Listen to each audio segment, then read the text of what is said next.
Good morning. What a great panel to follow, especially Chad Holliday setting the stage by talking about the golden thread of energy. So let me begin this morning by asking you to imagine a world where 50 to 60% of our electricity is generated by reliable, sustainable, carbon-free nuclear energy.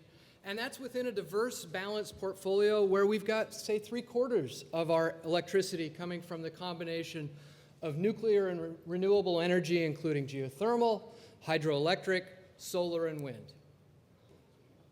Why nuclear? The simple answer is because of the energy density contained in holding the atomic nucleus together. And that energy, in immense quantities, gets released upon splitting that nucleus or combining light atoms into heavier atoms. Nuclear fission, which re-entered our collective consciousness last year through the movie Oppenheimer, has an energy density approximately 3 million times that of burning fossil fuels. Nuclear fusion, with its potential, has an approximately 4 times larger energy density than fission, or approximately 12 million times that of burning fossil fuels.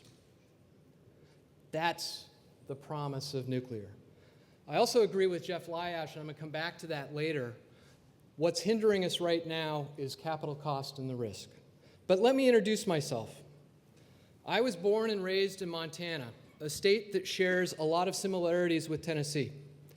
Montana is rural, has a very strong agricultural focus to its economy, has lots of hydroelectric power, and is blessed with a wealth of natural resources, including clean air and that big sky.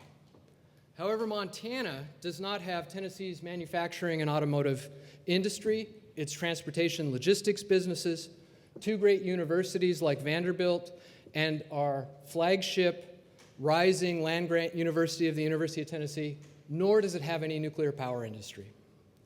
So I grew up in the 1980s during the height of the US-Soviet Cold War, and in Montana in the shadow of Malmstrom Air Force Base, where Malmstrom supported the vast network of nuclear weapon-capable intercontinental ballistic Minuteman missiles that are deployed across the northern plains. So I did have an introduction to nuclear, and I was further inspired in high school by a science teacher that taught us about that incredible energy density from nuclear fission and how we could use that for power production.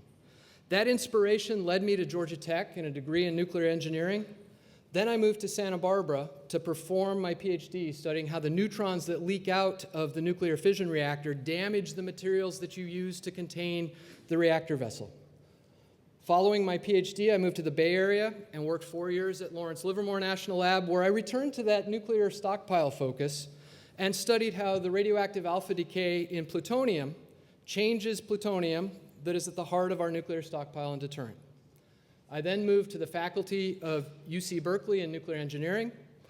And in 2010, my wife and I, faced with the challenges of raising 2 small kids in California, had the opportunity to move to Knoxville for the UT Oak Ridge National Lab Governor's Chair positions.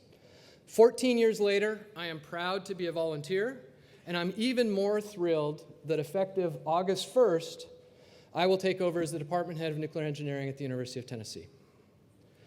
Now, I should also mention that I grew up during the peak of David Letterman's late-night TV show and his top 10 lists. So in that spirit, my colleague, Mark Gibson, our Associate Vice Chancellor for Partnerships and Economic Development, helped me prepare our top 10 nuclear engineering facts. In the interest of time, I'm not going to read them all, but I'm going to simply highlight a couple. As has been talked about exclusively, I want to highlight our partnerships. We are very fortunate in Knoxville to have 2 national laboratories, and indeed, that's a picture of a much younger and much thinner me in the laboratory for nuclear materials characterization that I established at Oak Ridge National Lab. We also have the Tennessee Valley Authority, UCOR, and more than 150 nuclear-related companies within 50 miles of Knoxville in the East Tennessee Technology Corridor. That sets the stage for our rigorous and radical collaboration and partnerships. Those of you that are aware of me know how strongly I continually state the strength of our nuclear engineering department. So the other thing I'll call out in our top 10 list is that we are ranked 4th in scholarly achievement for our faculty and students by the organization Academic Analytics. On to the remainder of the top 10 list. This is a photograph of the Xena Engineering Complex, a beautiful cathedral for engineering, a $129 million facility that was opened in 2021. The building was designed and built to accommodate a number of new laboratories, including a flexible neutron source that will enable advancements in fast reactor technology. The final thing I'll leave you with on our top 10 list is I'm actually most proud of the strength of our student population. And let me tell you that student interest in nuclear is incredibly strong, right? As of earlier this week, we have 71 freshmen that indicated that they plan to enroll in nuclear engineering come August 2024. And as you can see from our typical numbers of about 200 to 220 undergraduates over the last decade, that's a tremendous advance. As the Chancellor said this morning, people from all over the country want to come to the University of Tennessee. All right, returning to my imagined future for nuclear. And this quote from Governor Lee is a great place to start. We want to invest in future technology that can secure our nation's energy security, and as Senator Hagerty mentioned last night, the security of our global partners, while creating jobs and economic opportunity. In that regard, there is no discussion that does not include nuclear. Nuclear is clean, it is safe, it is resilient, it's always on, and it's an important part of the diversity of supply. Let me tell you that I feel so fortunate to be a volunteer in a state that so strongly supports my imagination and vision for the future. This is a great slide and photo of the Tennessee Valley Authority Watts Bar nuclear power plant. And there's a quote there about the Southeast and 37% nuclear generation. But, well, let me continue. Tennessee has 2 nuclear power plants at Sequoia near Chattanooga and 2 at Watts Bar down the road from Oak Ridge and Knoxville. And in January 2024, net electricity generation from nuclear in the state of Tennessee was 42%, and net nuclear plus renewables, which mainly hydropower, is 56%. So we're actually not that far away from my vision. But this is where our picture in the Southeast and Tennessee of electricity generation is not so rosy in the US as a whole or worldwide. The clean energy transition is not happening worldwide.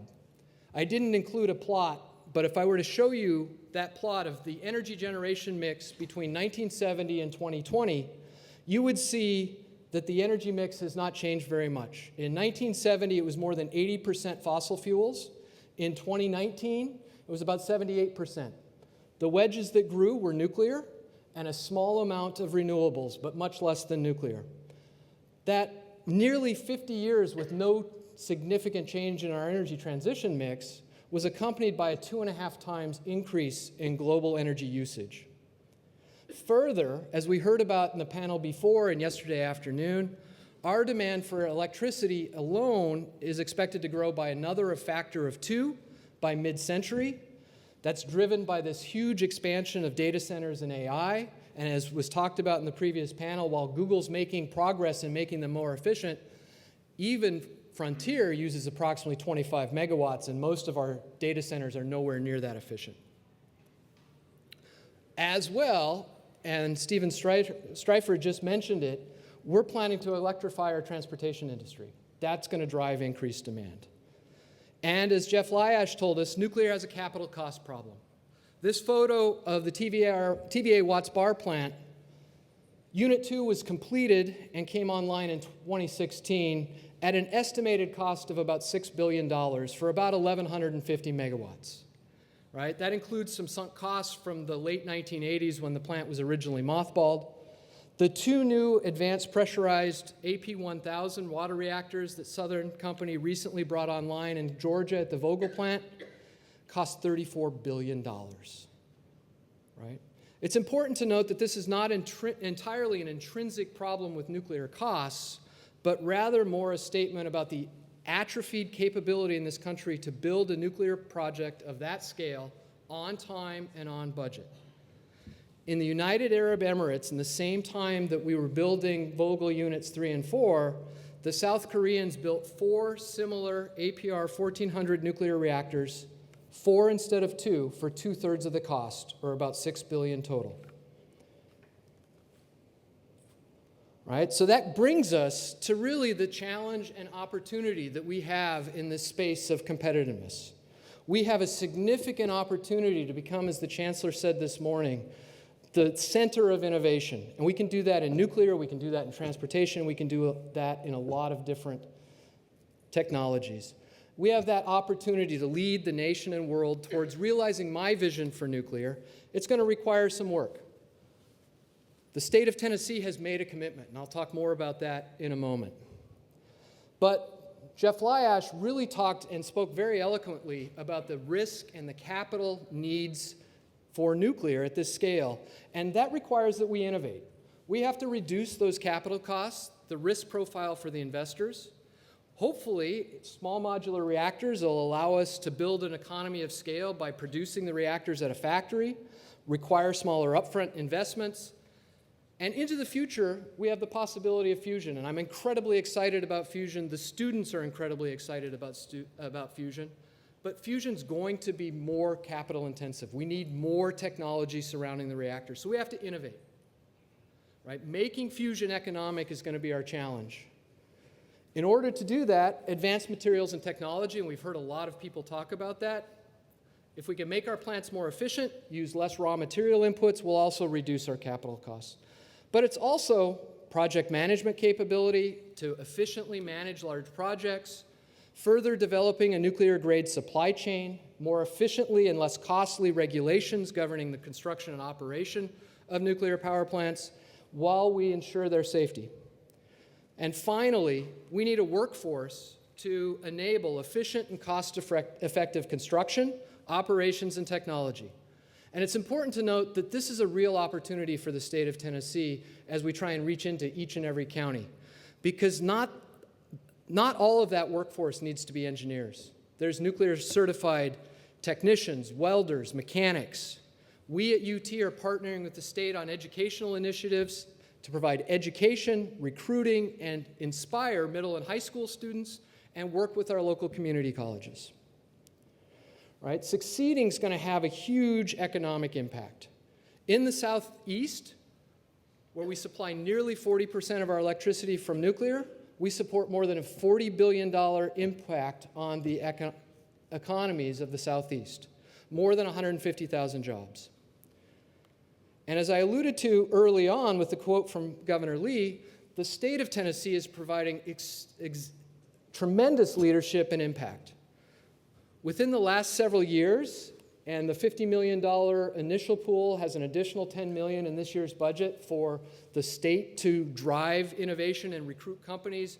We've seen multiple advanced nuclear fission companies move to Tennessee, X-Energy, Ultrasafe Nuclear Corporation, Kairos, and one major fusion company that was announced just last month, Type 1 Energy. As I mentioned, the governor added $10 million to that pool in the legislature this cycle. We've established a Tennessee Nuclear Advisory Council, and the governor and the state are very focused on legislative policy and regulation, workforce training, and of course establishing the foundation for radical collaboration and partnerships. So to summarize, now is the time for nuclear. And this is of course a slide that was put together by the state of Tennessee. I have focused my remarks this morning on nuclear power. But there is so much more to nuclear engineering and a vibrant nuclear industry than only power. That includes ensuring nuclear security and the safety and sustainability of our nuclear deterrent in the stockpile, opportunities to improve our life through nuclear medicine and radioisotopes, and the supply chains associated with the nuclear fuel cycle to enable both nuclear fission and fusion power. This has a huge impact for the state. So we're talking about nearly a $10 billion impact in the state of Tennessee, more than 40,000 nuclear jobs in Tennessee, more than 150 nuclear-related companies in the 40-mile radius surrounding Knoxville. So we have a huge economic impact for the state, and we've got a tremendous opportunity to give us a competitive advantage in leading the nation and the world. So thank you very much. It was a pleasure to talk to you.